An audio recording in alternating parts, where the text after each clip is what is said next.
Thank you, Acting President. I rise to make a contribution on behalf of Legalise Cannabis Victoria on the Human Sources Management Bill 2023.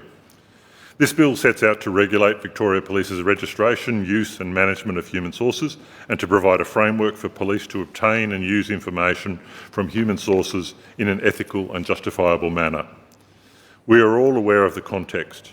The reprehensible conduct engaged in by Victoria Police and Nicola Gobbo that fundamentally breached foundational principles of our criminal justice system in a way that should never, ever be repeated. That conduct led to a Royal Commission, and this bill delivers on 25 of the 111 recommendations that followed.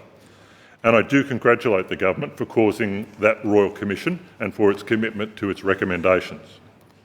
There is no doubt that a framework must be established to manage the use of human sources and to ensure that gross Gobbo mistake is never repeated by police in this state.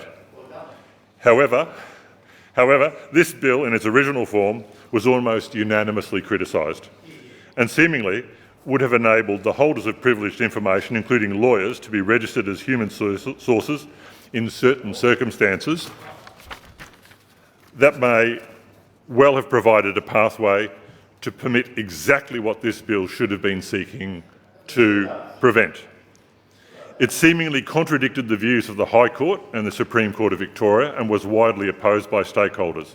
And I thank Liberty Victoria, the Centre for Public Integrity and others for their consultation on these matters. We too should be very respectful of the significant work of the Royal Commission and the heavy weight that its recommendations bear. That is the highest order of inquiry that can be conducted in this state, and we should not forget that fact. We could not have supported this bill in its original form, but the concerns of stakeholders are significantly addressed by amendments foreshadowed in this House, including quite fulsome House amendments from the government that go to the heart of many concerns that we and others in this place have identified. We are also sympathetic to the concept that just as lawyers' professional conduct rules allow now, there are some circumstances where lawyers should be able to pierce their veil of confidentiality to, for example, alert police to a serious and imminent threat to someone's life.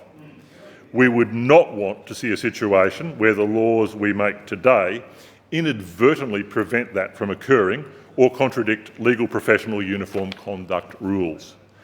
But there are points on which we will not compromise. Children should never be tasked by police as human sources. Lawyers should never be tasked by police as human sources. The piercing of any legal confidence should be a matter for the legal professional and only where it is consistent with their existing professional obligations and in circumstances of a serious and imminent threat to save a life or lives or prevent serious harm. The ultimate decision maker, should a lawyer be registered for the purpose of that type of information disclosure, must be judicial, not the Commissioner of Police. It is utterly implausible to believe that oversight of the Commissioner of Police in real time be the Commissioner of Police. In that sense, we consider it not negotiable that critical oversight be provided by an independent and eminent third party of suitable standing. In no way should we permit confidence in our criminal justice system to be undermined by interfering in the lawyer-client relationship and the requirement that the lawyer act in the best interest of the client. We cannot jeopardise the client's right to a fair hearing and the integrity of the administration of justice.